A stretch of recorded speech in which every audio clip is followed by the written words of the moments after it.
Estàvem veient imatges abans de la roda de premsa de la CUP. Aquesta roda de premsa ha acabat i ara ens pot atendre en línia directa amb Benet Salellas, que és l'advocat d'Anna Gabriel. Bona tarda, Benet. Què tal? Com estem? Hola, bona tarda. Bé. A veure, explica'ns una mica aquesta decisió de l'Anna Gabriel, que ha triat Suïssa i es queda a Suïssa. Per què?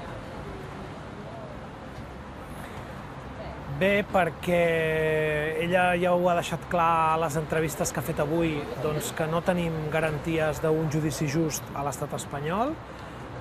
Penso que la causa especial aquesta que hi ha al Tribunal Suprem ens dona prous elements per concloure que no hi ha respecte als drets fonamentals bàsics que necessitaríem en un procediment judicial i que s'està construint una causa únicament en base a la ideologia dels encausats. I, per altra banda, l'altre motiu que justifica la presència d'Anna Gabriel a Ginebra és la voluntat d'internacionalitzar el conflicte que viu en aquests moments a Catalunya i, d'alguna manera, posar-lo al damunt de la taula d'altres actors internacionals, entre ells els organismes de drets humans que es troben precisament a la ciutat de Ginebra. Com es posarà damunt la taula? Quina una mica serà, a partir d'ara, si em permets l'expressió, el full de ruta d'Anna Gabriel a Ginebra?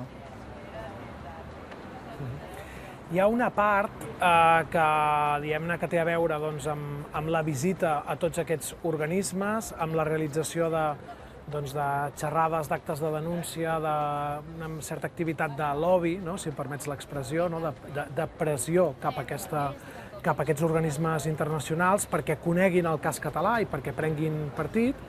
I, per altra banda, haurem de veure què passa amb el procediment judicial, si efectivament l'estat espanyol emet una ordre d'extradició cap a Suïssa, doncs això donarà peu que les autoritats judicials suïsses diguin si aquesta extradició és possible i, per tant, si es dona o no una situació de delicte polític, que és el que nosaltres estem denunciant i denunciarem en el marc d'aquest procediment. No oblidem que el Conveni Europeu d'Extradició, que és la llei amb què ens hem de regir en aquestes situacions, perquè Suïssa no és de la Unió Europea, prohibeix les extradicions per delicte polític. I, de fet, fa només unes hores les autoritats suïsses ja han dit que, efectivament, no tramitaran una ordre d'extradició si el cas d'Anna Gabriel es comprova que és un delicte polític.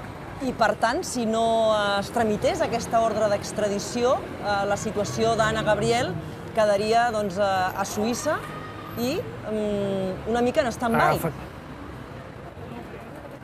Bé, jo penso que el que tots tenim clar és que la situació política que vivim en aquest país està en moviment, no és estàtica.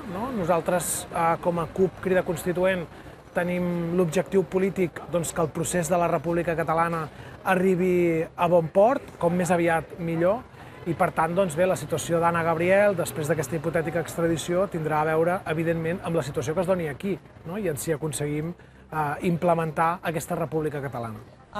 Escoltant el periodista Ernesto de Kaiser, suggeria que difícilment Suïssa concediria aquesta extradició, recordem-ho, després que Espanya no la concedís a Falciana per revelar secrets bancaris. Com ho veus?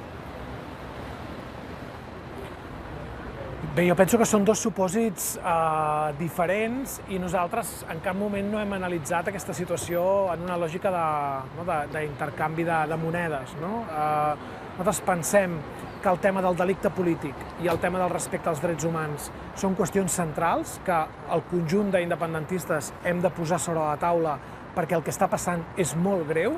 La companya Mireia Boya l'altre dia al Tribunal Suprem també utilitzava la seva declaració per denunciar aquesta situació i nosaltres volem centrar l'oposició a l'extradició en aquestes qüestions, precisament, i en provocar un pronunciament de les autoritats suïsses que pensem que tenen un tarannà diferent i una cultura més arrelada en el que és el respecte dels drets humans que no la justícia espanyola, que, com sabem, malauradament, especialment quan parlem de la cúpula judicial, veu encara molt de la tradició jurídica del franquisme.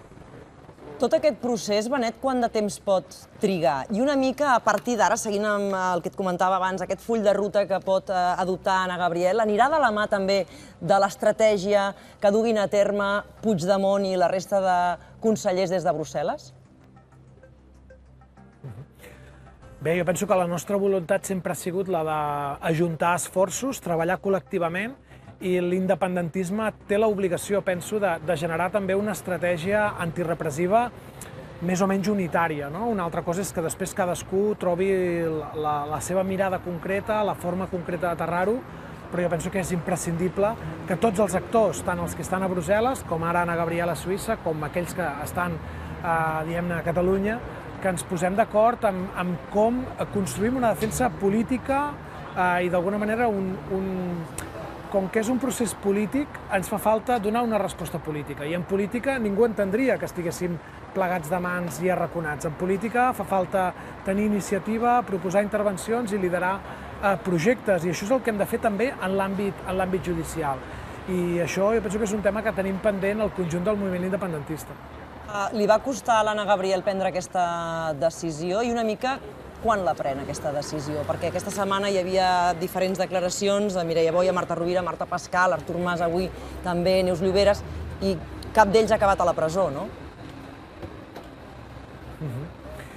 Sí, jo penso que la decisió, d'una banda, que la pren l'Anna, perquè evidentment és la seva decisió, però que la pren acompanyada del conjunt de l'organització, la prenem fa ja bastantes setmanes, fent una lectura de la situació que vivim i no tant de la conjuntura de què passarà amb les declaracions d'aquesta setmana en la que ens trobem, perquè evidentment les declaracions són un moment del procés, però aquest procés va avançant, hi haurà un processament, una acusació i un judici amb una sentència que no oblidem que, com que és el Tribunal Suprem, no hi haurà possibilitat de recórrer-la, no?